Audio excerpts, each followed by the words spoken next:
Beneath the neon-lit affluence of Seoul's wealthiest district, a meticulously curated illusion is unraveling. The perpetrators are not underground figures. They are globally idolized K-pop stars, including Seungri of the iconic group Big Bang and prominent singer-songwriter Young. Their accomplices are not street-level enforcers, but corporate executives and a senior superintendent who previously served in the elite Blue House presidential residence. Together, they operate a multi-million-dollar subterranean syndicate built on the systemic abuse and commodification of countless, nameless women. The evidence is buried in hidden digital chat rooms, protected by the very law enforcement officials sworn to serve the public. A single localized physical altercation on a freezing November night is about to trigger a catastrophic chain reaction. It will dismantle a carefully protected empire, exposing a deeply entrenched network of corruption that reaches the absolute highest echelons of South Korean power. In late 2018, the district of Gangnam is not merely a geographic location within Seoul. It stands as a conceptual monolith. It represents the zenith of South Korean wealth, corporate power, and entertainment influence. By day, its broad avenues are dominated by the glass facades of multinational conglomerates and the highest concentration of plastic surgery clinics on Earth. By night, it transforms. It becomes an exclusive neon-lit playground governed by an entirely different set of rules, a subterranean world where extreme wealth buys absolute impunity. The broader socio-political climate of the nation is highly volatile. The public holds an absolute intolerance for state corruption and elitist collusion, having recently ousted a president through historic candlelight protests in 2016 and 2017. Simultaneously, the domestic Me Too movement is gaining unprecedented traction. Tens of thousands gather at Hyewa Station, demanding severe government action against digital crimes and illicit photography. The public is increasingly hypersensitive to the authoritarian abuse of power by the wealthy, a concept locally termed gap-jill. Against this fractured social foundation sits a recently opened multi-million-dollar venue named Burning Sun. Burning Sun.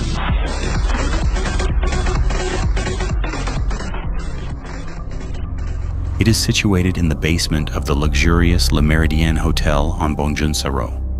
Operating out of a luxury hotel provides a crucial dual function for the establishment. First, it offers an immediate aura of prestige and safety, effectively disarming the suspicions of young female patrons. Second, it creates a highly secure, controlled environment for the club's apex VIPs.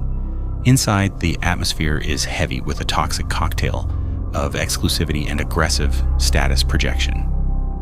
The operation relies on a rigid caste system determined entirely by financial expenditure. At the apex of this hierarchy are the VIP tables, where the domestic nightlife economy has recently normalized astronomical displays of wealth. The venue is infamous for its Mansour set, a staggering package named in a nod to Middle Eastern royalty, costing 100 million Korean won, or approximately $85,000 US.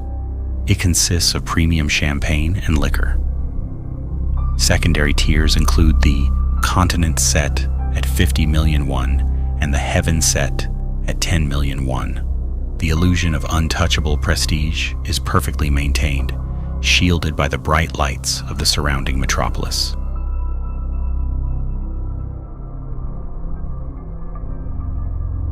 The extreme financial stratification of the venue requires an active, aggressive workforce.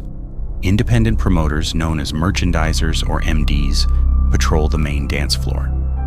Their primary directive is to hunt for young, attractive patrons and funnel them into the VIP annexes to entertain the high-net-worth male clientele. In this environment, women are seamlessly reduced to commodities, utilized purely to validate the wealth of the VIPs. The smiling, charismatic frontman for this enterprise is Lee Seung-hyun, globally known as Seungri. As the youngest member of the revered K-pop group Big Bang, he cultivates the persona of the great Seungri. He presents himself as a multifaceted CEO whose empire spans ramen franchises, DJ labels, and premium nightclubs. Psychologically, his self-worth is inextricably linked to his ability to broker power and flaunt wealth. He utilizes his immense fame as a golden key to attract illicit foreign capital. He explicitly targets wealthy overseas investors, including a shadowy Taiwanese figure known as Madam Lin and various Chinese elites. To these investors, he offers access to Gangnam's underground economy, which explicitly includes illicit services. The syndicate is not an isolated street gang, but a highly integrated network of cultural icons and corporate facilitators. Another key figure is Yoon Seok, co-CEO of Yuri Holdings. He functions as the syndicate's logistical brain. While the celebrity frontman provides the fame, the CEO manages the actual procurement of illicit services, coordinates the logistics of the VIP rooms, and handles the illicit financial flows. He works closely with Madam Lin, who provided the massive initial capital injection needed to launch the venue. Native intelligence and local reporting heavily suspect her of utilizing the club to launder massive amounts of money for overseas organized crime syndicates. This is allegedly achieved through a complex web of fake accounts, ghost employees, and inflated liquor purchases. Together, they form the financial engine of the operation. Before the cracks in the facade emerge, the public views these figures as meticulously curated, disciplined beings, marketed as perfect role models for the youth. They are handed immense wealth and global adoration at a developmental age. But behind closed doors, a sociopathic commodification of human life drives the business. Messages from 2015 reveal explicit commands to procure individuals who will entertain the investors. For the corporate architects, mediating these illicit encounters is viewed merely as a calculated corporate expense, a pragmatic tool used to secure millions of dollars in foreign investment. The physical geography and architectural layout of the venue are deliberately leveraged to conceal these activities. The massive main dance floor is a chaotic space flooded with sensory overload.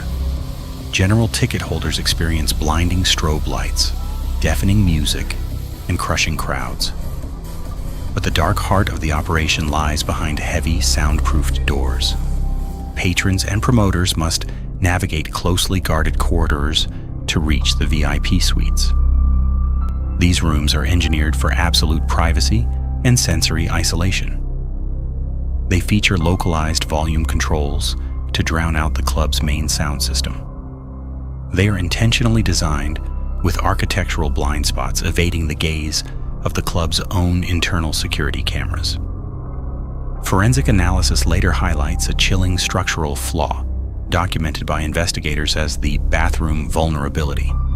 Promoters, identified in police reports as individuals A and B, utilize the attached private bathrooms within the VIP suites as secondary, ultra-isolated crime scenes.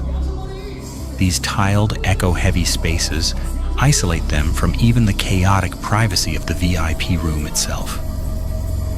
Here, promoters illicitly record attacks on highly intoxicated or unconscious individuals.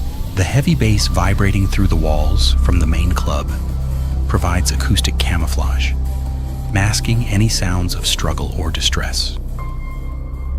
Furthermore, the structural connection to the luxury hotel above is a critical logistical asset for the syndicate.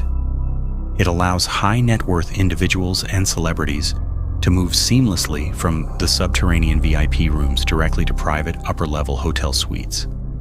They utilize secure, restricted access elevators. This vertical architectural flow completely bypasses public lobbies or street-level exits. It neutralizes the risk of paparazzi exposure. More significantly, it allows for the undisturbed transport of individuals who have been incapacitated. The weapon used to facilitate this extraction is a central nervous system depressant, locally referred to in the club scene as mulbong, or water meth. It is virtually undetectable, when slipped into a drink. It is colorless and odorless. It induces rapid unconsciousness, often within 15 minutes, and causes profound anterograde amnesia. Because the substance metabolizes rapidly and leaves the bloodstream within hours, the aftermath is an agonizing psychological terror. Victims wake up in unfamiliar hotel rooms or their own beds with severe physical trauma. They possess absolutely no memory of the event, making forensic prosecution nearly impossible. They live with a pervasive, haunting dread, knowing they have been violated, but unable to point to a perpetrator or provide a timeline to investigators.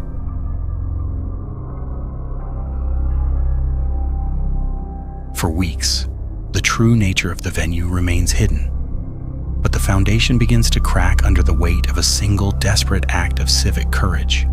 The accidental whistleblower, Kim Sang-kyo, is not an activist or an investigative journalist. He is an ordinary 28-year-old art director who attended the venue on a cold November night simply to celebrate a friend's birthday. To his family, he is a hard-working, ambitious professional. He did not set out to topple an entertainment empire. He simply intervened when he witnessed a woman being harassed. When his fundamental belief in the social contract is violently shattered by the arriving officers, his relentless pursuit of justice becomes paramount. On December 14, 2018, frustrated by systemic police stonewalling, he posts his experience on an automotive and social forum. His post details the assault and alleges blatant police collusion with the club. For months, he endures severe public backlash, counter lawsuits, defamation charges, and immense psychological stress. He becomes the vital crack in the dam, sacrificing his own peace and anonymity. On January 28, 2019, a mainstream news broadcast airs the security footage of the assault, officially breaking the story to the general public. Simultaneously, a separate, silent timeline converges. The critical breakthrough does not come from a police raid, but from a private cell phone repair technician. Singer-songwriter Jung Young leaves his device at a private data recovery shop. He is the apex predator of the group's digital underworld. His psychological profile is characterized by a chilling lack of empathy and a chronic compulsion to capture, archive, and share illicit media as a primary form of male social bonding. He possesses multiple mobile devices, referring to one as his golden phone, which serves as a digital trophy case. The technician working on the device discovers the horrifying cache of videos and chat logs. Fearing for his life and deeply distrusting the police, the technician eventually passes the data to an attorney. The attorney analyzes the unedited digital logs. He recognizes a terrifying reality. The messages explicitly implicate high-ranking police officers, referring to a figure known as the police chief. The attorney knows that handing the evidence to the local precinct will likely result in its immediate destruction. Therefore, on February 22, 2019, he executes a brilliant legal maneuver. He bypasses law enforcement entirely, submitting the raw data directly to the Anti-Corruption and Civil Rights Commission. This forces the government's hand, placing the evidence in a federal, non-police jurisdiction where it cannot be easily buried or manipulated. 4 days later, an investigative journalist publishes an exclusive exposé detailing the messages from 2015. The logs reveal the explicit orders regarding foreign investors. By March 11th, the existence of the golden phone is revealed to the public. The journalist breaks the story that celebrities shared illicitly filmed videos of unconscious women in a separate group chat. The victims' trauma is exponentially compounded. They realize their experiences were not isolated events, but highly produced digital media distributed for amusement. In the hidden chat rooms, the perpetrators joke about inflicting severe injuries during the attacks. They refer to their acts with casual sociopathy, once stating it was the most fun night of their lives. As journalists attempt to verify the logs, they are actively stonewalled by the police. Law enforcement attempts to discredit the evidence as fabricated. The investigation hits a brick wall regarding the true identity of the institutional backer. The investigation also exposes the mechanics of police corruption in previous cases. The singer-songwriter's pathology was evident years prior, but society deliberately ignored the red flags. In 2016, an ex-girlfriend accused him of illicitly filming her. Despite the severe gravity of the accusation, the entertainment industry and law enforcement shielded him. The investigating officer had actively called the digital forensics company handling the phone, requesting they write a fraudulent document stating the data could not be restored. When the company refused to commit perjury, the officer colluded with the defense lawyer to fabricate a fake confirmation letter. They deliberately obscured a clause stating data could be recovered, closing the case in just 17 days, following a highly orchestrated public apology, claiming it was a consensual joke. The perpetrator was welcomed back onto primetime television within months. The systemic failure emboldened his deviance.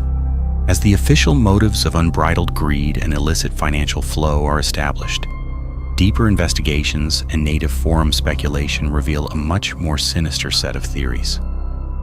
Domestic netizens firmly believe the official investigation merely scratches the surface, offering up celebrities as sacrificial lambs to protect far more powerful entities. Local street rumors heavily focus on the NASA FAM, a notorious crew of young crypto millionaires, alleged scam artists, and trust fund elites, who effectively treat the venue as their personal fiefdom.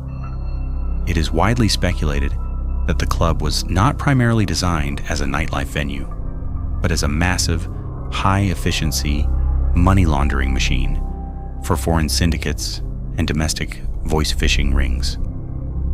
The exorbitant prices for the premium liquor sets are allegedly mechanisms to wash dirty money into legitimate corporate revenue for the owners of the hotel above. Furthermore, because the suspected institutional backer had served in the presidential secretariat, conservative political forums theorize that the hush money and slush funds generated by the club were funneling upward. They speculate these funds were used to finance political campaigns or secure high-level protection. Many locals believe the police deliberately botched the initial stages of the investigation to prevent the financial trail from reaching the upper echelons of the government. Rumors persist regarding the highly suspicious deaths of local investigators. A Gangnam police detective allegedly looking into the club's deep-seated narcotic ties turns up dead in what the precinct quickly and suspiciously rules a tragic, self-inflicted end.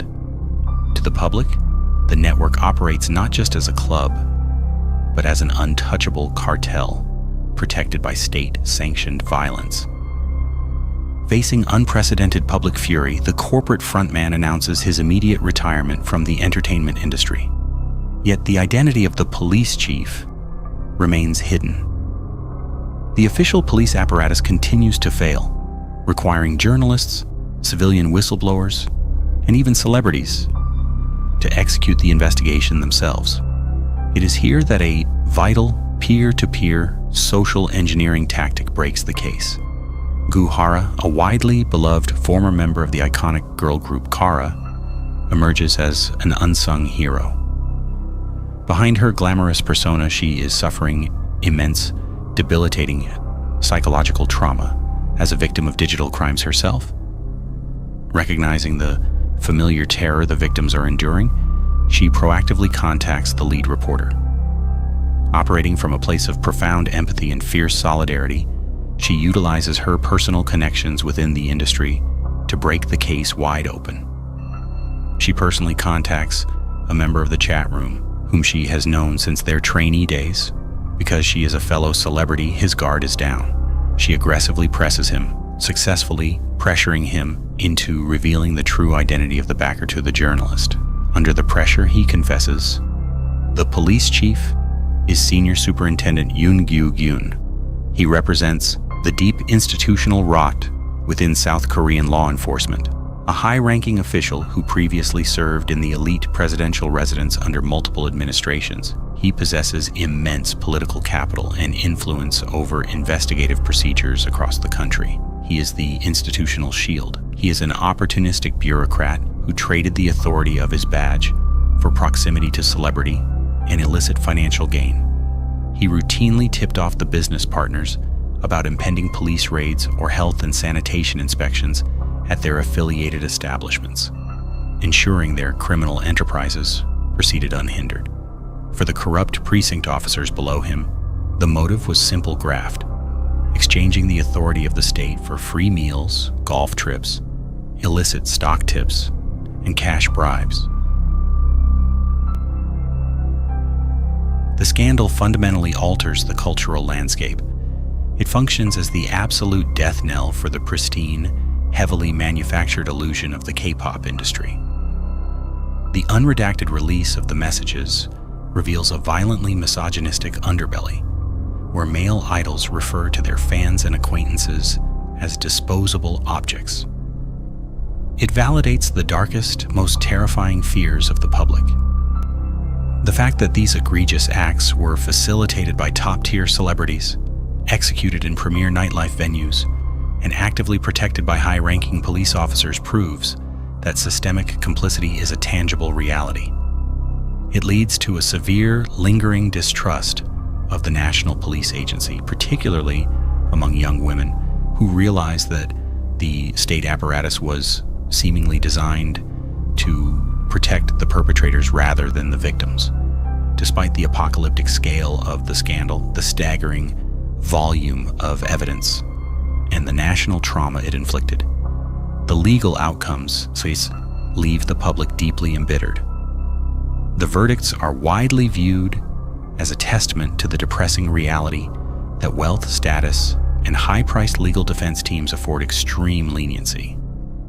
The corporate frontman is originally sentenced to 3 years by a military court, but this is reduced to 1 year and 6 months on appeal. The logistical CEO receives a suspended sentence and serves 0 prison time. The singer-songwriter with the digital trophy case serves 5 years before his release.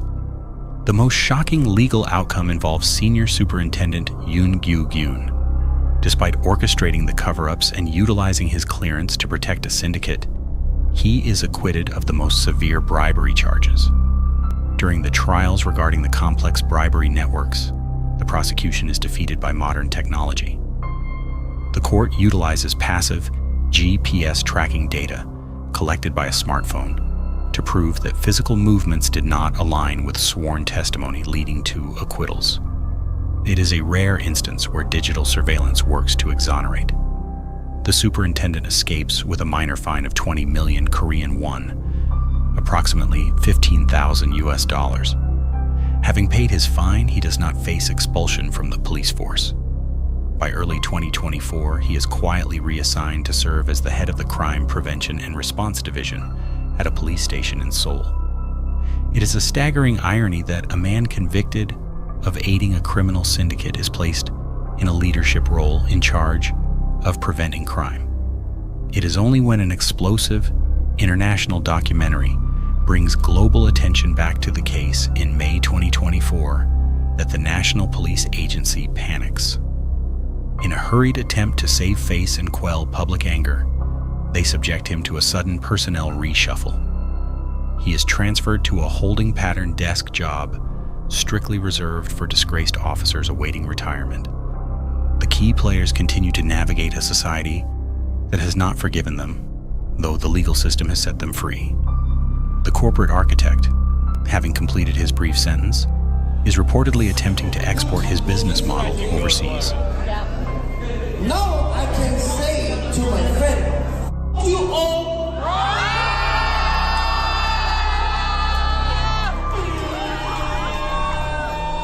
And I said, shut up and try to come here and see what English will happen in Cambodia.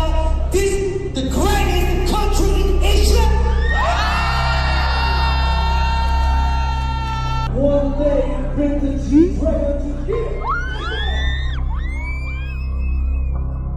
actively purchasing luxury real estate outside the jurisdiction of South Korean law enforcement, utilizing his lingering international connections. The most enduring and heartbreaking legacy belongs to the unsung investigator who broke the silence. Guhara weaponized her own status to protect others, an act of supreme courage. Tragically, the unrelenting weight of systemic pressures and vicious cyber attacks eventually overwhelmed her. She passed away in late 2019, never living to see the full impact of her actions. She fought a deeply corrupt system from the inside, her actions remaining the sole beacon of genuine courage in a scandal defined by institutional cowardice. The subterranean walls of the club are gone, replaced by fresh concrete and new developments. The architecture of the crimes has been dismantled, but the framework of power that allowed it to thrive remains untouched. The soil is swept clean, yet the silence of the uncounted victims continues to echo through the immaculate, neon-lit streets.